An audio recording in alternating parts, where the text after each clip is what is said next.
पाहायला तुम्ही जात आहात तर शनिवारवाड्याबद्दल नक्की जाणून घ्या. शनिवारवाड्याची पायाभरणी 17 जानेवारी 1730 रोजी करण्यात आली. याच दिवशी शनिवार होता आणि यामुळे या वाड्याला शनिवारवाडा असं म्हटलं गेलं.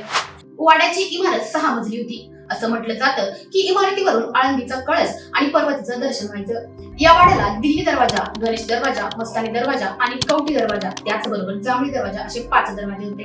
त्यातील दिल्ली दरवाजा आणि गणेश दरवाजा हे पेशव्यांच्या गणपती महालाकडे जाणाऱ्या महत्वाचे दरवाजे होते. या वाड्यात 10 चौक होते.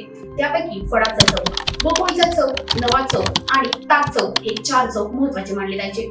या वाड्यामध्ये आरशमहाल, नृत्यमहाल, दिवाणखाने, त्याचबरोबर जिनसखाना, पुस्तकशाळा, दप्तरखाना आणि गोशाळाही होते. या वाड्याची तटबंदी 950 फूट लांब आणि 33 फूट उंच होती. या वाड्यात भव्य कारंजे आणि वाड्याभोवतालच्या तटाला 8 बुरुज असून या सर्वांवरती तोफा बसवण्याची सोय केली होती. तुम्हाला ही माहिती कशी वाटली मला कमेंट करून नक्की कळवा आणि जे बाट डिजिटलला फॉलो करायला विसरू नका.